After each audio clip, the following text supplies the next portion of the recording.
guys, welcome back to another video. This is Anusha Agrawal and you're watching channel Unicom. So आपके chapter 1 और chapter 2 हो चुके हैं. आज मैं चैप्टर 3 और चैप्टर 4 के इंपॉर्टेंट क्वेश्चंस और टॉपिक्स के साथ आई हूँ. आपको बता दूं ये टेस्ट सीरीज शुरू होने वाली है फेब 28 को. सभी लोग सबसे पहले सीए फाउंडेशन के सारे स्टूडेंट्स जो डिटरमाइंड है सीए फाउंडेशन क्लियर करने के लिए वो नीचे कमेंट सेक्शन में लिखिए I will pass CA foundation में 2022.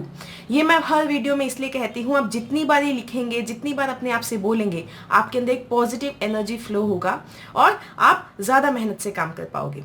चलिए अब शुरू करते हैं चैप्टर 3 और chapter 4. Chapter 3 of accounting module 1 is about BRS bank reconciliation statement and chapter 4 is about inventories. तो दोनों में बताऊंगी इंपॉर्टेंट क्वेश्चन क्या है. दोनों ही बहुत इंपॉर्टेंट चैप्टर्स हैं. दोनों में से 10-10 मार्क के क्वेश्चन श्योरली पूछे जाते हैं. बीआरएस से तो श्योर 10 नंबर का आएगा ही. इन्वेंट्री से भी 10 नंबर के क्वेश्चन आ जाते हैं, नहीं तो कई बार 5 नंबर का भी पूछा जाता है. लेकिन दोनों में से श्योर क्वेश्चन आपको एग्जाम में दिख जाएंगे. इन्वेंट्री वाला जो चैप्टर है वो आपको फाइनल अकाउंट्स में दिख जाता है, कई बार रेक्टिफिकेशन में दिख जाता है, कई बार उसका पॉइंट आपको पार्टनरशिप में भी दिख जाएगा. इसलिए वो चैप्टर थरोली प्रिपेयर करना ज़रूरी है. उसी का जैसे रिलेटेड पोर्शन आपको कई बार नॉट फॉर प्रॉफिट में भी आ जाता है, तो इन्वेंट्री कैलकुलेट करना आपको आना चाहिए.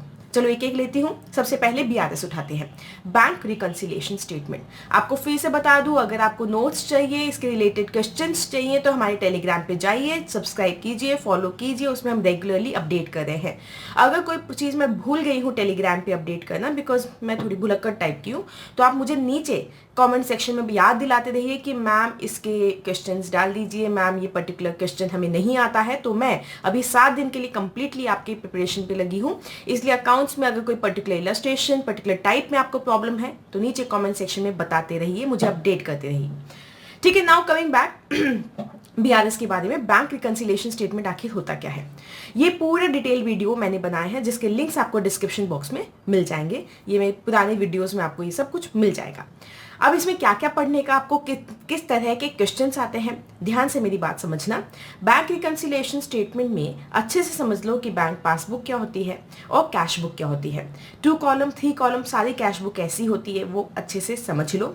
डिस्काउंट कॉलम का क्या रोल होता है वो चीज़ें समझ लो. ट्रू फॉल्स में पूछ लेते हैं, कई बार थियोरी में पूछ लेते हैं, कई बार कंप्लीट वैसे कैश बुक का क्वेश्चन भी आ जाता है और कैश बुक हमने चैप्टर 2 में कवर की है. ठीक है, हाँ. अब ये समझ लिया कैश बुक क्या है, पासबुक क्या है. अब आपको आना चाहिए स्टेटमेंट बनाना, दैट इज रिकंसिलिएशन स्टेटमेंट बनाना. एग्जाम में बैंक रिकंसिलिएशन स्टेटमेंट से 3 तरह के क्वेश्चन पूछे जाते हैं. The first question type is prepare the BRS, bank reconciliation statement बनाना है, जिसमें आपको बता दिया जाता है कि ये दोनों में डिसिमिलैरिटीज हैं. बैंक बुक मतलब पासबुक और कैश बुक में क्या क्या डिसिमिलैरिटीज हैं, कितना डिफरेंस है, तो वो आपको मैच करना है, तो आप बीआरएस बना दोगे. इजी. सेकेंड टाइप का क्वेश्चन आता है एडजस्टेड कैश बुक का. उसका भी वीडियो मैंने नीचे मैंने कार्ड्स में भी दिया है ऊपर, और नीचे डिस्क्रिप्शन में भी मैं वीडियो दी हूँ एडजस्टेड कैश बुक का. तो वो आप एडजस्टेड कैश बुक का वीडियो वहाँ से देख लो कि कैसे बनानी है. तीसरा पॉइंट आता है, तीसरा मेन अलग टाइप का क्वेश्चन है थोड़ा, जो आपका इलस्ट्रेशन नंबर 1 है और इलस्ट्रेशन नंबर 9 है. देखो ये बहुत ही इंटरेस्टिंग क्वेश्चंस हैं ये दोनों. इनमें क्या दिया हुआ है, कैश बुक दी हुई है, पासबुक दी है. आपको आइडेंटिफाई करना है कि दोनों में डिफरेंस क्या क्या है और उसके बेसिस पे बीआरएस बनाना है. ठीक है. और जो इलस्ट्रेशन नंबर 9 है वो तो काफ़ी चेंज है. क्यों? क्योंकि इलस्ट्रेशन नंबर 9 में जो पासबुक अलग मंथ की है और कैश बुक अलग मंथ की है, तो आपको एक अलग लेवल पे जाके ये समझना है कि दोनों का डिफरेंस, दोनों में जो सेम आया, जो सेम एंट्रीज आई, वो पता चला कि वो सेम मंथ में वो एंट्री नहीं हुई, इसीलिए वो ही आपका रीजन फॉर डिफरेंस होगा. तो ये बहुत अच्छे क्वेश्चन है. इलस्ट्रेशन नंबर 9 बहुत अच्छा क्वेश्चन है, और इसलिए मैं बोलूँगी illustration number 1 and illustration number 9 एक टाइप हो गया, बाकी तो बीआरएस बनाने वाले एक टाइप हो गए, और फिर आ गया एक आपका जो एडजस्टेड कैश बुक का. ये 3 तरह के क्वेश्चंस अगर आपने बीआरएस में क्रैक कर लिए तो आपका बीआरएस डन है. और अगर इलस्ट्रेशन नंबर 9 आप कर पाए हो, इसका मतलब आपके कॉन्सेप्ट्स स्ट्रॉन्ग हैं. बेसिकली कॉन्सेप्ट्स का खेल है ना. आपको ये समझना है कि पासबुक में जो एंट्रीज हुई वो कैश बुक में भी होगी, लेकिन जो पासबुक की एंट्रीज हैं, अगर डेबिट में पासबुक में एंट्रीज होती हैं तो वही एंट्रीज कैश बुक में क्रेडिट में होंगी.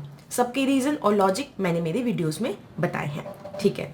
एक बार वापस से बता दूं, बीआरएस में इस चक्कर में मत पड़ना कि डेबिट क्रेडिट क्या मेथड से जाना है, एडलेस मेथड से जाना है।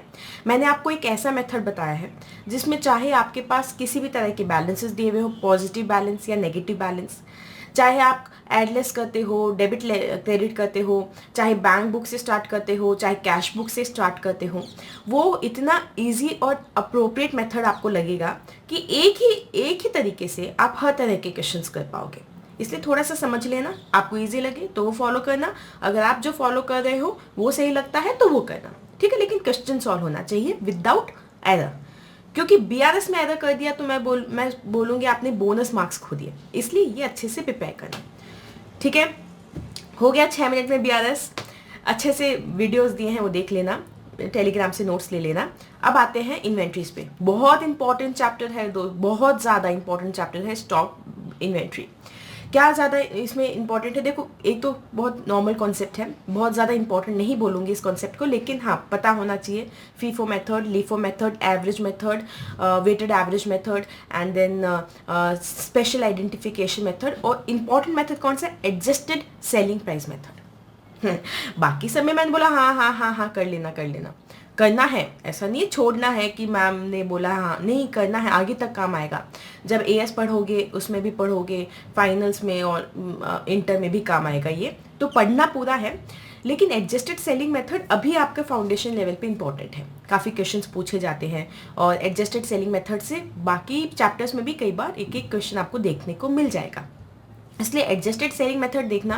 कॉस्टिंग में भी काम आता है आपके कई बार ये मेथड, तो ये मेथड अच्छे से देखना।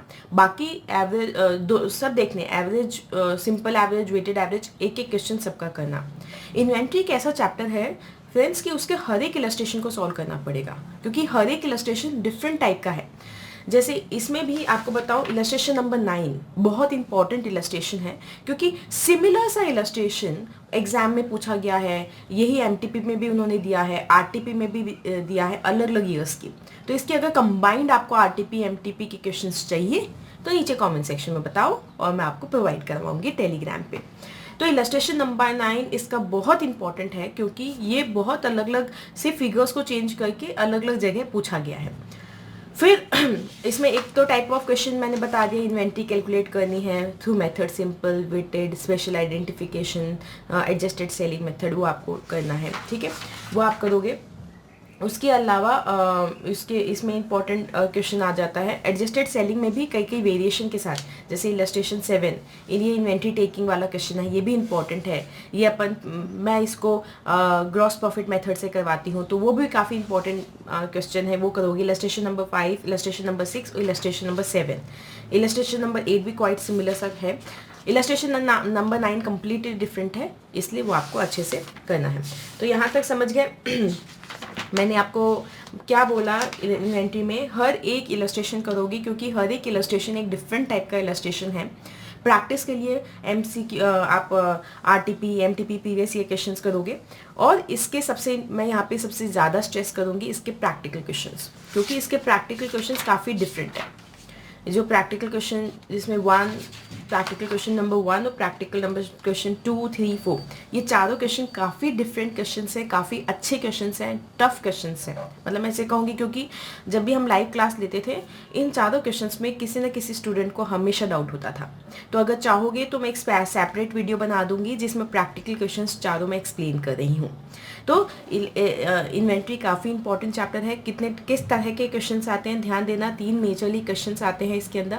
एक तो जो मेथड के बेसिस पे आ गया, एक जो ग्रॉस प्रॉफिट मेथड या एडजस्टेड सेलिंग प्राइस मेथड वाले क्वेश्चन पे अलग से 3-4 इलस्ट्रेशन दिए हुए हैं, क्योंकि अलग अलग उनमें पॉइंट है ना। जो पॉइंट्स नीचे जो हल्का हल्का ट्विस्ट दिया हुआ है वो इम्पॉर्टेंट है। और फिर आ गया थर्ड आपका जो इलस्ट्रेशन नंबर 9 है, थोड़ा सा डिफरेंट टाइप का क्वेश्चन है। तो आपको एडजस्टमेंट्स करने हैं परचेजेस और स्टॉक्स के अंदर क्या क्या एडजस्टमेंट्स होंगे, कॉन्सेप्ट स्ट्रॉन्ग होना ज़रूरी है। प्रैक्टिकल क्वेश्चन चारों करोगे क्योंकि काफ़ी ज़्यादा अच्छे क्वेश्चंस हैं। इसमें से कुछ क्वेश्चंस जैसे आप आगे वाले जो स्पेशल मेथड हम पढ़े, स्पेशल ट्रांजैक्शंस वाले चैप्टर पढ़ेंगे, उससे भी एक आता है जैसे sale of goods on approval basis, हल्का सा पॉइंट उसका भी है इनके अंदर, लेकिन बहुत इंपॉर्टेंट क्वेश्चन है, सारे सॉल्व करोगे। समझ में आया?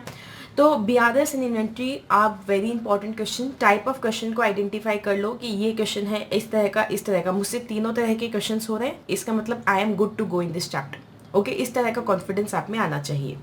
मैं आपको टेलीग्राम पे वो कंबाइंड क्वेश्चंस की लिस्ट प्रोवाइड करूंगी ताकि आप उससे अपने आप को टेस्ट कर पाए, रिवाइज कर पाए। और जल्द ही आपका टेस्ट होने वाला है, इसलिए आज लग के 3 और 4 दोनों चैप्टर पे एक ग्रुप बना लो। कल मैं 6 बजे वीडियो दूंगी जिसमें मैं आपको बताऊंगी चैप्टर नंबर 5 के बारे में, जो है आपका chapter number 5 is about depreciation. बहुत आसान चैप्टर है, वो इतना टिपिकल चैप्टर नहीं है।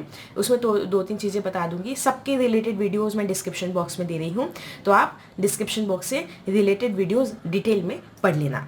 Okay guys, don't forget to follow us on Telegram, and if you are liking this series, if you are liking this video, don't forget to hit the like button। नीचे comment section में मुझे बताओ कि हमें आपका अच्छा लग रहा है या नहीं लग रहा, ताकि we get to know exactly where we need to work। Okay, I'll see you next time in the next video. Till then, you keep working hard, very hard for your exam.